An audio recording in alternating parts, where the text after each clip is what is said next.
Welcome to those who are watching this video. This afternoon we're going to be interviewing the man I have the pleasure of calling my father, but for the rest of this video we're going to refer to him as John McClellan. John, welcome. Thank you. John McClellan is a veteran of the United States Armed Forces, and we're here today to talk about his experiences both before, during, and after his time. And this is going to be in association with the Veterans History Project. So, John, you want to tell us a little bit about yourself, starting with your name, when you were born, where you were born? Sure. My name is John McClellan. I was born June 7, 1932, in Brooklyn, New York. And what are your parents' names? My mother's name was Hilda, and my father's name was John also. I attended all my schooling in Brooklyn. Up to the Bushwick High School, I graduated. We noticed your last name was McClellan. Any chance you've got a relationship to the General George McClellan? I really don't know. No? I really don't know. It might be an interesting thing to find out someday. Were your parents born in America, or are they? My father was born in Nebraska, and my mother was born in Pennsylvania. Okay. And do you have any siblings? Not now. They're all gone. You're all gone? Yes, I had 4 siblings. You have 4 siblings? You want to share with us? Well, one was my sister Florence. She was a year older than me. And I had my sister Betty. She died of leukemia. Blood disease. Okay. Well, anyway, the one was infant death.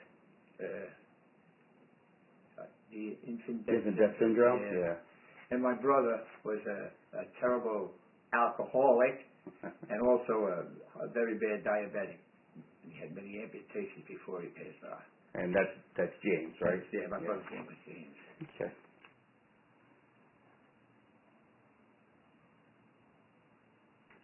And was it easy growing up in Brooklyn? Not at all. It was a very poor family. My father was a cabinet maker, and my mother never worked. She was always home with children. My father wouldn't let her go to work. It was different times. It was rough times, but we managed to work our way through. My mother and dad never even owned or drove a car in their life. Oh, it was quite amazing to me. I mean, I know that's a long time ago, but that's still, I guess, somewhat unusual for the 30s and 40s. Yeah. To not to have even one car in the family. Exactly. So it was a little bit of a poorer area of Brooklyn. Yes, tough. And it was the Bushwick section of Brooklyn. Okay. And how far did you go through the school system? I went through and graduated high school, Bushwick High School. Okay. And then after graduation? Right after graduation, I went right to work because they needed the money, the income for the family because we were poor. So I went immediately out to work. I went to work for a photostat company. And I started just as what they call a runner. That was like delivering photostats. I know most people don't know what a photostat is. You want to tell us what a photostat is? Sure. Is? A photostat is made with a tremendous camera. What we do is, like, you bring a picture in, and you put it under a big glass, and then there's a lens up there, and you open up the shutter by hand, and it takes a picture of that. Then you guys go through a process of running down through a developer tray into a high-glow tray.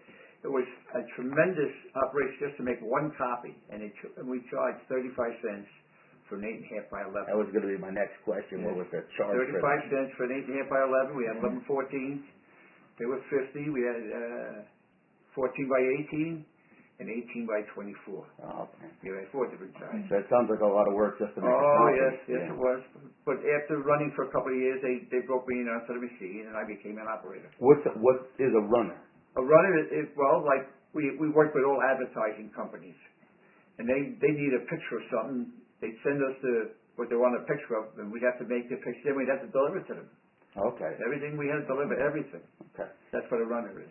And then my boss wanted to know if I would like to be trained as a photostat operator, and I said, of course. I don't want to be a runner. Yeah. And I became a photostat operator, and I did pretty good. And then. Well, let me go back a little bit. Right after I graduated high school, I was drafted into the United States Army. And I packed up all my gear and was ready to go. And I went down to, out to Fort Dix. That's where I had a report. And they turned me down. They sent me back home with all my gear. I said goodbye to everybody. They sent me back home. And the reason why they did that was because I had a swollen jaw. What caused that? A bad teeth. I never went to a dentist as a kid, you know. Couldn't afford stuff like that. So you had a really bad toothache, basically. I had bad teeth altogether, yeah. So this was right after you graduated high school, yeah. so about 1949? It's 1950. I graduated in January 1950. So, Can we hesitate? if you need a break, you take it. I'll do this too. Well, you didn't mention that you skipped the whole term of school because you did so well. I don't know if that's And in those days, you know, the terms were like from half September. years. Half years. Like you went to 1A and then 1B. I skipped to 2B. So you went from 2A to... I went from 2A to 3A. I didn't go to 2B. Okay. In other words, I'm a half a year ahead of myself. I graduated when I was 17 instead of 18. Yeah, well, that's for, I mean, with the resources you have, that sounds like a tremendous feat. It just shows you the potential that he had and didn't get to use. That, for those of us that are listening, is John's wife, Dorothy, who we're going to hear from later, but apparently we're going to hear from now, too. Well, anyway, then after I come back home, my father passed away in 1952, and I became the head of the household, so they wouldn't take me. So at 20 years old, you lost your dad. Yes, I was 20 years old when my dad died. And they wouldn't take me because now I became the head of a household. I had my mom and my 4 siblings, 3 siblings that I had to, you know, help get through life. And that worked out okay until about 3 years later, my brother-in-law and my sister came to live with us. And by doing that, my brother-in-law became the head of the household, and then they drafted me again in 1957, January. So Florence and her husband at Artie. My brother-in-law's name was Artie. Okay. He was a World War II veteran, and he was a cook. Oh, yeah. Okay. And so 1957, you get drafted again. Yes. I imagine by now your tooth was better. Oh yeah. So this time. Yeah, he took me in. So what's the first step? Where do you go? Well, the first step was going to Fort Dix, and they do a lot of processing. They give you all your shots, and they give you a complete physical, make sure you're okay, and then they sent me down to Georgia, Fort Benning, Georgia, for basic training. So where's Fort Dix for? Fort Dix is in New Jersey. So Fort Dix is in New Jersey. You're there for how long? Oh, just a day or two. Okay, so the processing took 2 or 3 days. Then they send you to the unit. Okay. So now you go to Fort Benning, Georgia, and you begin basic training. Yeah, exactly. They call it boot camp. Okay. And boot camp took I think 12 weeks.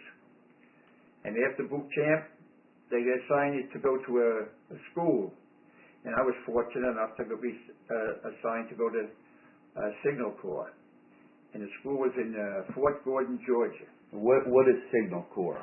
Signal Corps is communications for the whole United States Army. All the communications. So back in 1957, that's Morse code? Morse code, teletyping, voice communication, and there was another one. Teletype. Did I say teletype? Teletype. Well, anyway, like the tippy tape kind of thing, or yes, teletyping. Okay. By the way, the reason I got signed to the Signal Corps, I think, is because I knew how to do typing. I took typewriting in high school, and I was a great typewriter. And you've got to do that as a radio person. Now that seems like an unusual choice for a kid in the 40s, boy in the 40s to do. Well, let me tell you why I took. We had what they call in high school a commercial course and an academic course. I took the commercial course, which included taking shorthand, typing. And the reason why I took that was it was easier than taking an academic course. Believe it or not. The only reason why I took it, but it worked out fine. I became a great typist, and I could take 40 words a minute, in steno, break steno, and I think that's why I got assigned to the signal school. That sounds like a logical jump. Yeah. I'm going ahead of myself. When I came home from basic training, before I went down to Fort Gordon to the school, I got married. I got married on April 13th, 1957. We'll bring Dorothy in a little later. Okay. So you went, you were drafted, you did your couple of days at Fort Dix, and then you did your boot camp, and then you got married. And then I got married. Okay, so. And now I was assigned to Georgia, to go down to Georgia, and I brought my wife with me. Well, that's very nice. Yeah, so we lived off post down there, which was great. Which means? We lived about 7 miles from the garrison that I was assigned to. Fort Gordon. So that's nice. Yeah. Are you in a community with other? Yes, all GIs in our community, and everybody's going to school there. I even had paratroopers in my classes.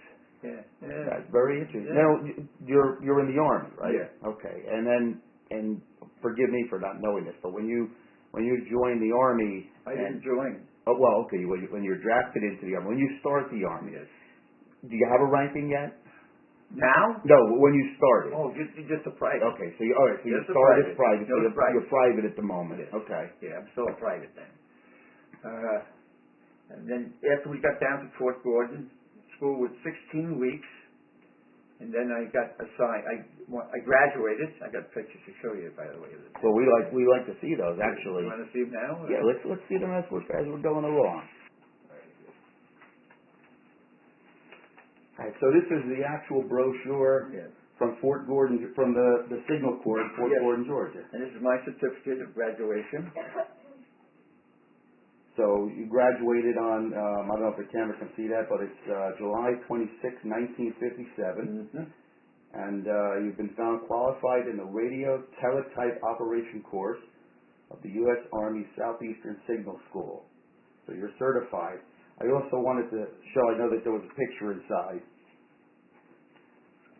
So now that we have the recording on, we can, this is your graduating class, dated right on there, 7/26/57. And then we have right here, this is John in 1957. And again, these are your classmates. You were mentioning that some of them were paratroopers? Yes. Or airborne. Airborne? Yeah, we had airborne in there. And again, these are folks that you've not stayed in contact with, so. All these people are all from all over the United States, believe it or not. Right. Not just from Jersey. They're all over.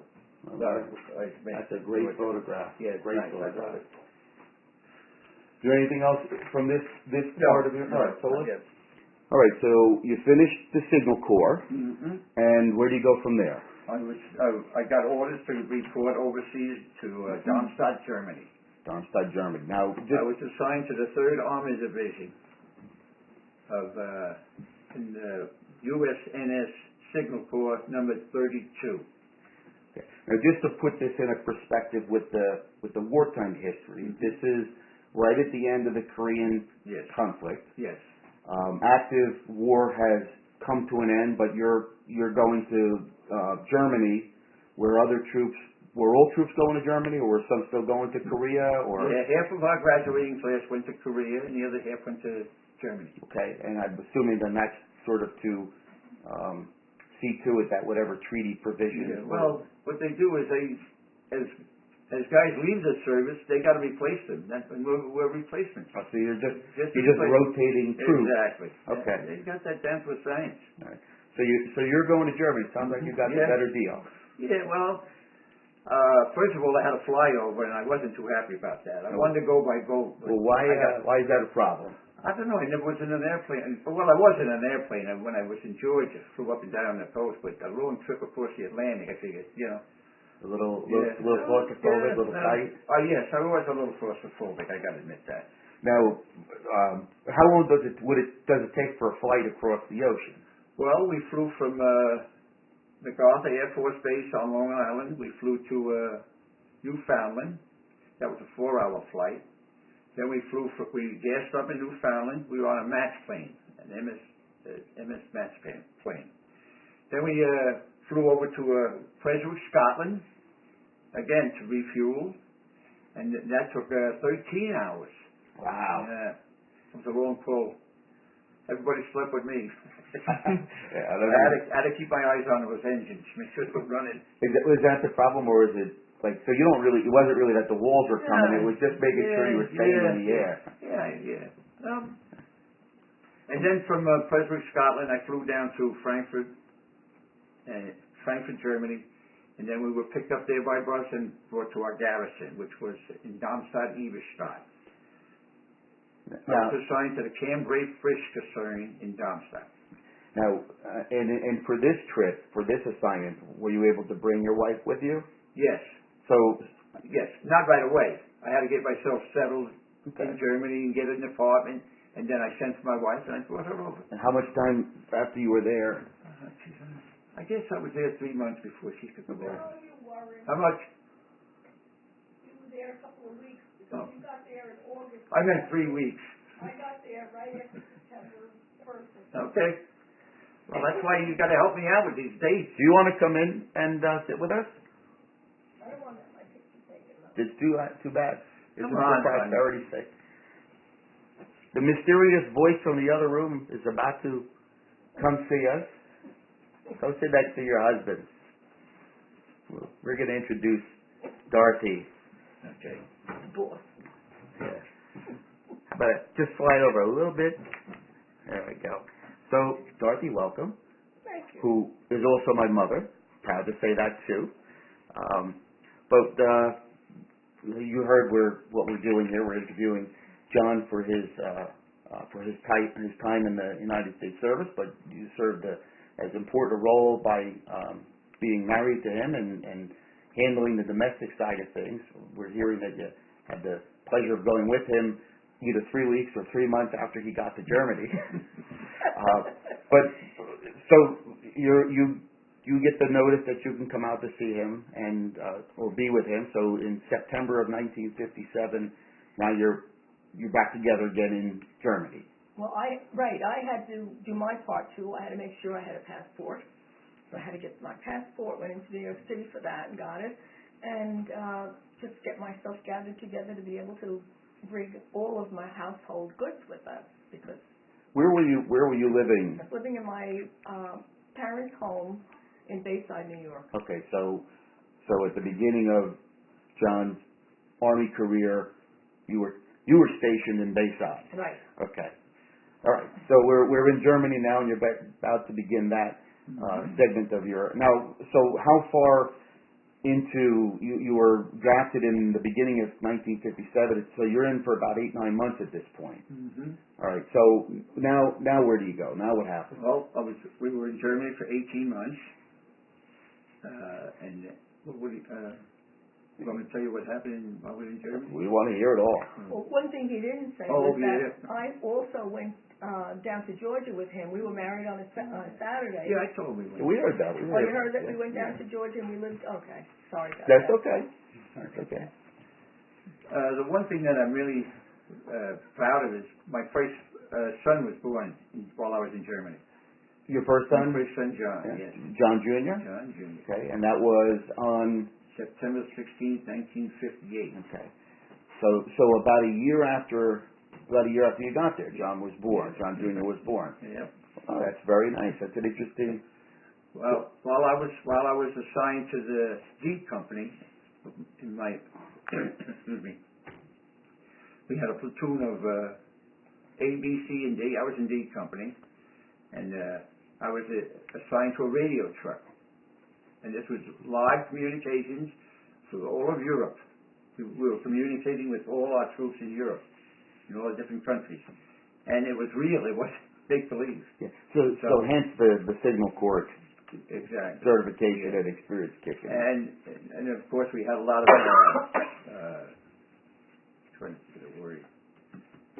You know, when you're sending a message, you got to authenticate it, and we had a fantastic authentication program, and that was all throughout Europe. Everybody, there was authentication in voice, there was authentication in Morse code, and there was authentication in teletype writing. I mean, that makes sense when you think about it. Yeah, you send a message, you don't know who's listening. Yeah. Well, you don't know who's sending either. Exactly, yeah. So, Everything's got to be authenticated. now, did you ever find yourself, was it ever, do you send messages to distract people that might be listening at times? No, this was all down to earth communications that you have to have every day. And yet your authentication sheets, you always got an authentication sheet. It changes every day. And Never the same thing twice. The types of communication, are they, keeping each troop, each group aware of where others are and what the objectives are, what the plans are, those kinds of things? Yes, definitely. It's well coordinated. Well, it sounds like it. Yeah. And then I made Spec 2 once I learned used my trade, my teletype trade. What is Spec 2? Spec 2 is a rank up from private, PSA. I became a Spec 2. And the reason why they don't say corporal, they say Spec 2 is because I was a specialist. So it's a communication. So you're a specialist. Then I made Spec 3, and then I was offered a chance to go to school in Munich, Germany, to make sergeant. I might get my sergeant stripes. Oh, wow. And I thought it was a great idea if I could do that because I would be able to send my wife home free. Would be no cost to me. Once you're a non-com, that's a non-commissioned officer. So sergeant's the first level of non-commissioned officer. Well, they could, sometimes they could, I don't know why, but corporals, they consider them, well, that's the two-stripe corporal, not the Spec 2s. But I went to Munich, Germany to school, what was it, 4 weeks. I went to school for 4 weeks. It's NCO training, so training about map reading, how to survive in jungles, all that stuff. Special ammunition, special guns we use. That was a training in the NCO Academy, and that lasted about 4 weeks. And then when I got back to Darmstadt, I got my stripes, my sergeant's stripes. Yeah, that's great. So now that's 4 weeks of that training, but where is that? Is that end of 1957? Is that No, end of 1958. Oh, okay. So all the way, almost at the end of your tour of Germany. When I came back from NCO Academy, I got my own team. I had my own radio truck now, because I made sergeant, and I had 3 operators assigned to me, but we always running 24 hours a day. You always had the radio going 24 hours a day. You always had an operator awake and listening, sending and receiving and stuff like that. That you have to have. Never shut down and all our power came from power units we used to hook onto the back of our radio trucks. Gasoline fed. So you created your own grid. Yeah. Okay. That's right. And also you had to carry a lot of gas. That's the only thing. Yeah. Which was dangerous, but you do what you got to do. Yeah. And also at that time it was very unusual for a soldier who's only going to be in for 2 years active to make sergeant. It was very, very rare that anybody made sergeant so early. Well, that's quite an accomplishment. I was very proud of that. Okay, now and then I'm going to show you now my graduation from the Non-Commissioned Officers Academy. This is it.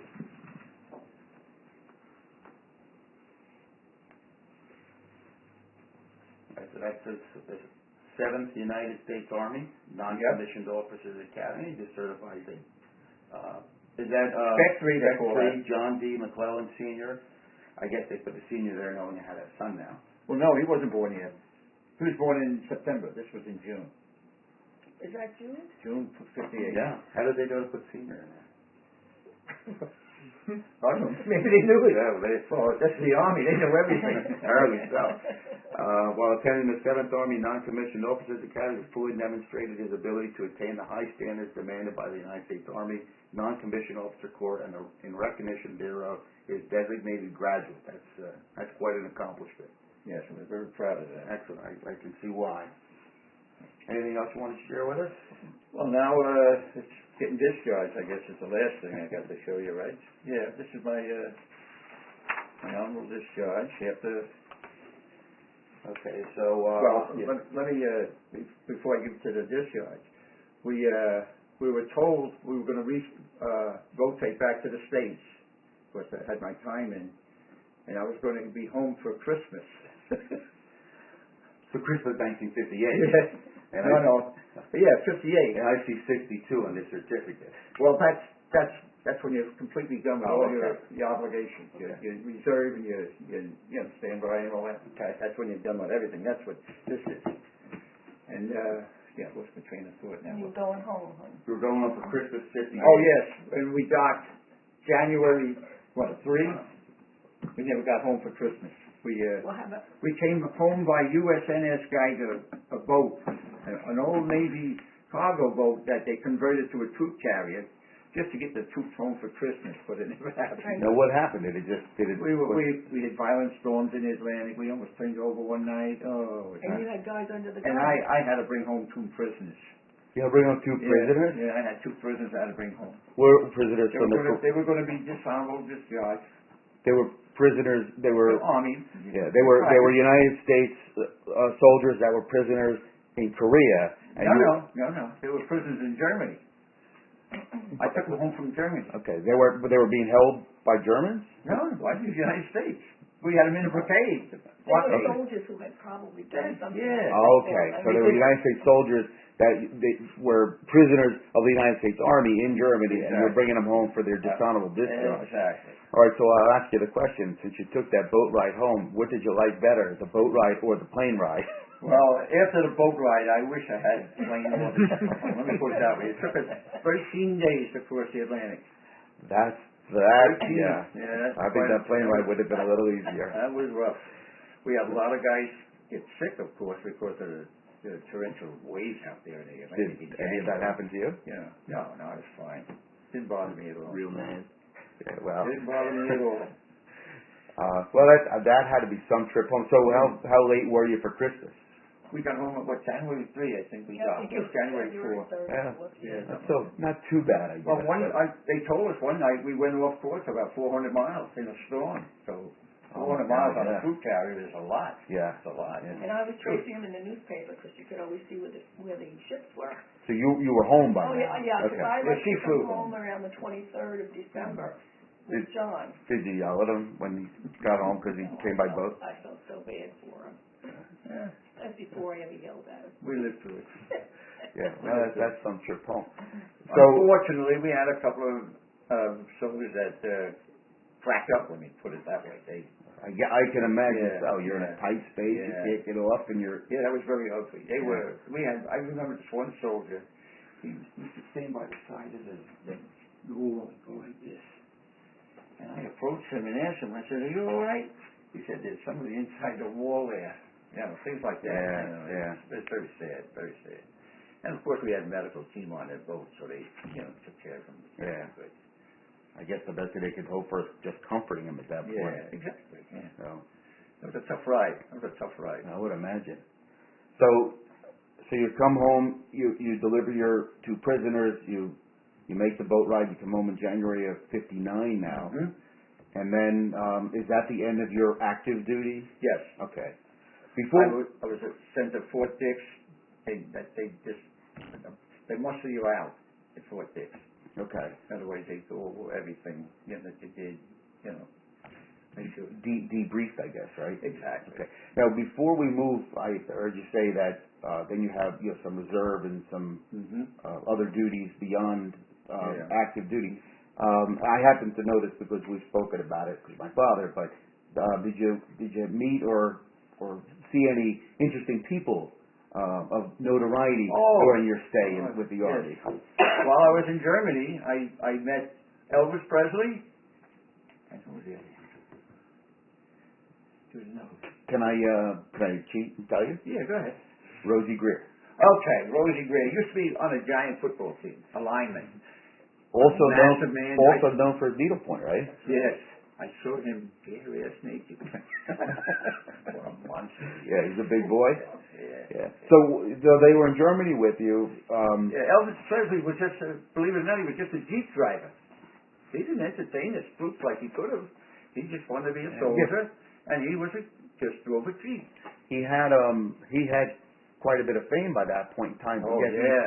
He was But famous. he still did his time. Yeah. I give him a lot of credit for that. Yeah. And he didn't want to be, handled with kid gloves. Yeah, those are the stories that you read. Quite a guy. And then Rosie Greer. Did you get to know him? Did you get to talk to him? I talked to him a few minutes, but you move there's so many new people there, and you move around so much, it's hard to. Yeah, it's hard to know who's who and get to know him so well. When I was in basic training, you get to know guys because you sleep with them 24 hours a day. You're all in the same. It's a big barrack. Yeah. So up and lower bunks. That's all it was. A big camaraderie by the time you get finished there. Yeah. So, all right. So you get home in January '59, and your active duty is my active duty my active reserve has to start now. Okay. Which I have to do 2 years active reserve. And I was fortunate because the active reserve I went to was right in Bayside, Queens, where I lived. It was in Fort Totten, New York. Oh, that's very convenient. Yeah, that was very nice. And we had to meet Your weekly meeting. once a week, and on a weekend. I think it was on weekends, right? What? We did maneuvers on weekends. I think once a month you did. Once a month, yes. We went up to Watertown, New York, and did maneuvers. Well, you had to do that for 2 weeks in the summer. Now, so what are the maneuvers? Practicing war. What's the role of the reserve? So if the role of the reserve is if there's an emergency, a war breaks out or a conflict, the reserves get called right away. Okay. They get called first. So you have to stay in good physical condition. You have to stay trained. You have to stay educated. You're always learning something. Every month you're learning something new. When you're doing these 2 years in the reserve, are you able to resume what people would call a normal life? So you work a full-time job. Definitely. You're home with the family. Yeah. And but you have to once a month you go to Watertown, New York, and for 2 weeks in the summer. Yeah. She's shaking her head. You didn't go to Watertown every week, during the month, honey. You went for your weekly meetings. You went once a year for 2 weeks, and maybe once in a blue moon, you had to go up to Fort Totten on a weekend. But you never went up to Watertown during the year. No. I remember ice cold it was up there. Well, I know it, honey. That was because you went in January. Oh, okay. Whatever. It's a lot of years ago. Yeah. So it's amazing to remember even any of it, especially if it's cold and miserable. You want to block it out. Yeah. So, all right. So you go there, whether it's once a month or once in a blue moon or whenever it's cold out, and you what are these maneuvers like? Well, you live out in the woods. Number one, you live in you eat in a big tent. Everything's out in the woods. Everything. Yeah. You dug foxholes. You dug latrines. It sounds like the real deal. It is. It's exactly as if it was a real war. You do exactly the same thing. Which I guess it keeps you nimble. Keeps you on the toes. Keeps your toes. Everybody had a job. Everybody knew what to do. Right. So this goes on for 2 years. Yeah, 2 years. Right, so now this brings you to like January of 1961. Right.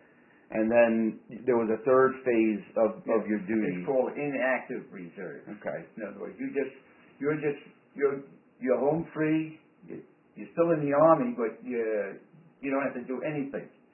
You're just ready to go in case they call you. Okay, so that's all that is. So no more meetings. No meetings. Yeah. Okay. And that. So that's so by the time you're done serving, you actually give 6 years of your life total. Mm-hmm. And then so in January of 1963, you're now a private citizen again. Yeah, here's did I show my discharge? Actually, we'll show that to this camera here. Let's just see if we can see that. So that's honorable discharge from the Armed Forces of the United States of America. This is to certify that McClellan John, and looks like with a rank of sergeant, was honorably discharged from the Army of the United States on December 31st, 1962. All right, so that's close. It's January 63, we were saying. So that it just stops like a light switch at that point. Exactly. That's it. All right, so. And then in the mail, they notify you in mail about This came after that, I think. Let me see. This I did, but you can film that. Yeah. This is by order, but you want to read it? All right, so this is from the headquarters Department of the Army. And it's a discharge from the United States Army Reserve, John McClellan, December 31, 1962. Type of discharge, honorable, DD Form 256A. Here it is. Is that the form? It's a DD form. Now, is that the original form, or is that a photo set? This is photostat.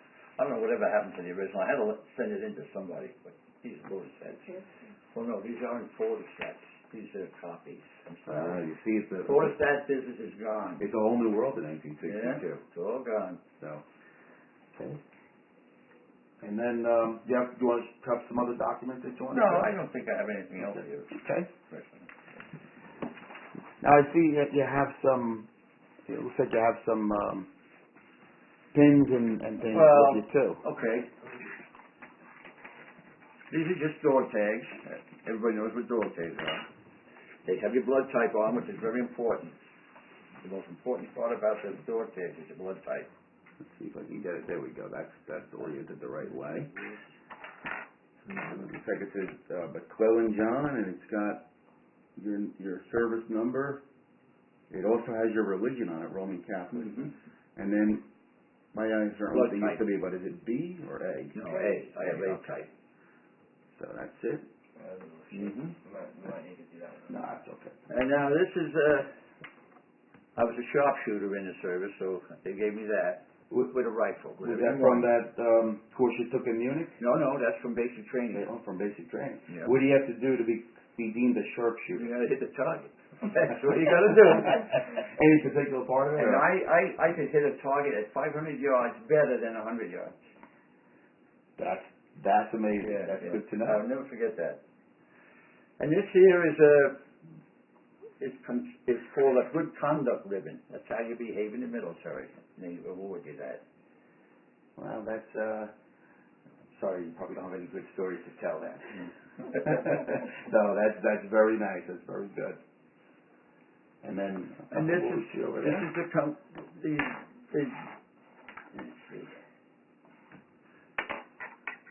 This is 30-second signal pause buttons you got to wear. And you can see they got flags on. Yeah, they look like they're the same, but one looks like it's black and one looks like it's silver. Is that right, or?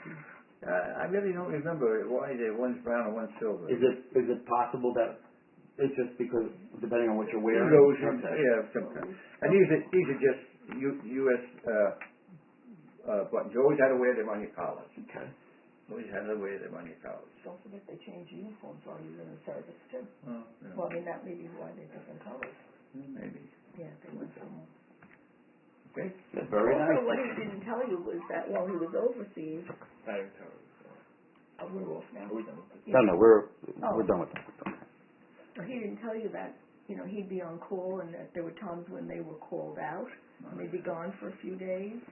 And when they came home, we used to listen out the window, wives, because we could hear them marching and we could hear the tanks coming down.